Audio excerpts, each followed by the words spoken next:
पूरी तैयारी व दमदारी के साथ लड़ रही है तथा यहाँ सन 2007 की तरह ही फिर से अपनी पार्टी की पूर्ण बहुमत की सरकार बनाने के लिए लड़ रही है, ताकि आपको वर्तमान में भाजपा के चल रहे जातिवादी, संकीर्ण, अहंकारी व तानाशाही वाले शासन से मुक्ति मिल सके। इसके साथ ही हमारी पार्टी ने पूर्व की तरह इस चुनाव में भी बीएसपी से जुड़ने की तादाद को ध्यान में रखकर फिर उसी अनुपात में ही यहाँ सर्व समाज के लोगों को टिकट भी दिए हैं और अब इस चुनाव में आप लोगों को अपना वोट कांग्रेस, बीजेपी, सपा व अन्य विरोधी पार्टियों को न देकर केवल अपनी एकमात्र हितैषी पार्टी बीएसपी को ही देना क्यों जरूरी है, इसे आप लोगों को समझना होगा। हालांकि इस संदर्भ में आप लोगों को ये मालूम है कि आजादी के बाद शुरू में काफी लंबे समय तक केंद्र व उत्तर प्रदेश सहित देश के अधिकांश राज्यों में भी कांग्रेस पार्टी की ही अकेले यहाँ सरकारें रही हैं, किंतु इनकी गलत नीतियों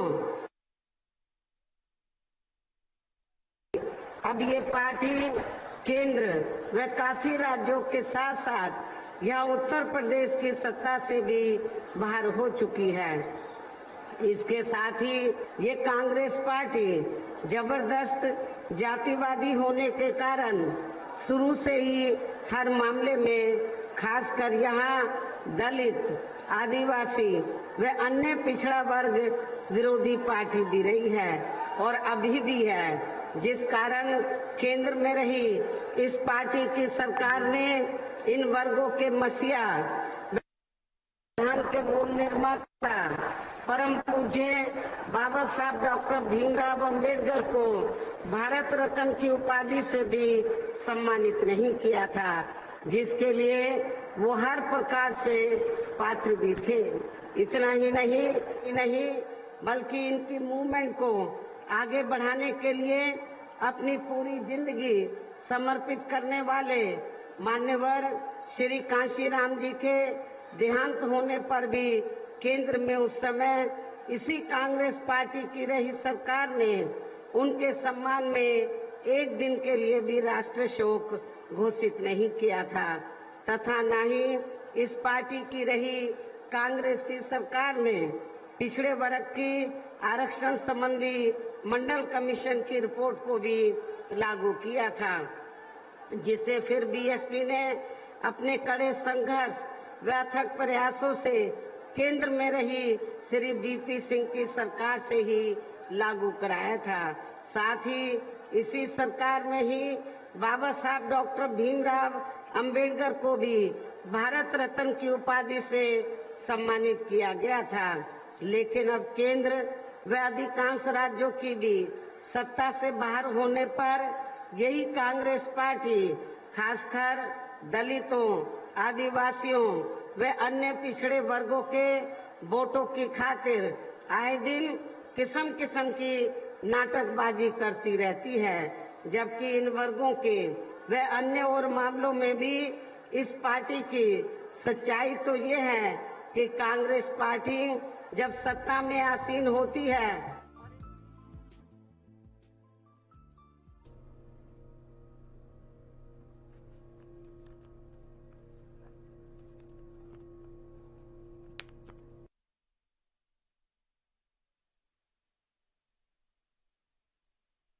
बीजेपी सरकार की भी इन वर्गों के प्रति तथा इनके संतों, गुरुओं व महापुरुषों आदि के प्रति भी हीन व जातिवादी मानसिकता साफ झलकती है। इसलिए इस चुनाव में खासकर इन वर्गों के लोगों को सपा के साथ साथ बीजेपी को भी सत्ता में आने से जरूर रोकना है। इसी प्रकार भारतीय जनता पार्टी की सरकार की भी नीतियां, इसी प्रकार भाजपा सरकार की भी नीतियां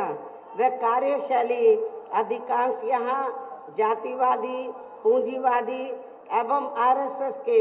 संकीर्ण एजेंडे को ही लागू करने पर टिकी रही हैं, जिससे प्रभावित एवं शिकार हुए लोगों का इस सरकार में सही से विकास व उत्थान आदि नहीं हो सका है। साथ ही इनका हर स्तर पर काफी ज्यादा शोषण व उत्पीड़न आदि भी किया गया है। धर्म के नाम पर हमेशा यहाँ तनाव व नफरत आदि का वातावरण ही बना रहा है। प्रदेश में अपराध भी काफी ज्यादा बढ़े हैं, खासकर दलित, अकलियत व महिलाएं आदि भी इस सरकार में कतई भी सुरक्षित नहीं रही हैं। लेकिन मीडिया में इनके सही आंकड़ों को ज्यादातर दबा दिया जाता है। इसके अलावा प्रदेश में गरीबों, मजदूरों, बेरोजगारों व अन्य मेहनतकश लोगों के साथ साथ दलितों, आदिवासियों, पिछड़े वर्गों, मुस्लिम एवं अन्य धार्मिक अल्पसंख्यक समाज के लोगों के हित व कल्याण के लिए वर्षों से जो भी यहाँ सरकारी योजनाएं चल रही थी, तो उनका भी इन्हें वर्तमान भाजपा सरकार में सही से पूरा लाभ नहीं मिल पा रहा है। साथ ही दलितों व पिछड़ों को भी अब आरक्षण का पूरा लाभ नहीं मिल पा रहा है, क्योंकि अब इस सरकार में भी ज्यादातर सरकारी कार्य प्राइवेट सेक्टर के जरिए ही कराए जा रहे हैं, जिसमें इनके लिए आरक्षण की कोई भी व्यवस्था नहीं है। सरकारी नौकरियों में भी इनका आरक्षण का कोटा पूरा नहीं किया जा रहा है। मुस्लिम व अन्य धार्मिक अल्पसंख्यक समाज के लोगों के साथ तो बीजेपी की सरकार में अधिकांश यहाँ सोतेला व पक्षपात वाला रवैया ही अपनाया गया है। विशेषकर मुस्लिम समाज तो इस सरकार में हर मामले में सबसे ज्यादा दुखी रहा है तथा हमेशा यहाँ दहशत में ही रहा है। वह अपने आप को असुरक्षित ही महसूस करता रहा है। इतना ही नहीं, बल्कि इस बार बीजेपी की सरकार में अपर कास्ट समाज में से विशेषकर प्रबुद्ध वर्ग में भी ब्राह्मण समाज हर मामले में अपने आप को काफी ज्यादा उपेक्षित महसूस करता रहा है। इसके अलावा इनके गलत आर्थिक नीतियों के कारण यहाँ गरीबी, बेरोजगारी व महंगाई आदि भी काफी ज्यादा बढ़ी है। इसके साथ साथ उत्तर प्रदेश सहित पूरे देश के किसान भी केंद्र सरकार की गलत नीतियों के कारण काफी ज्यादा दुखी व परेशान रहे हैं और अभी भी हैं। साथ ही प्रदेश में बेरोजगार लोगों को रोजगार नहीं मिलने के कारण ही ज्यादातर इनको इस सरकार में भी पलायन करना पड़ा है। वैसे इस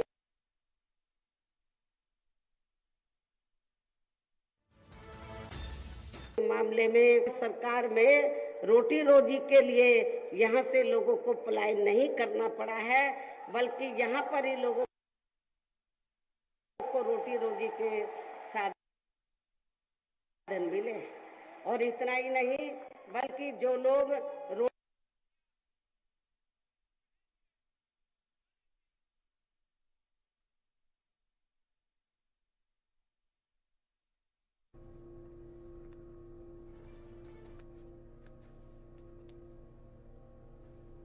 तो वो भी बड़ी तादाद में जब लग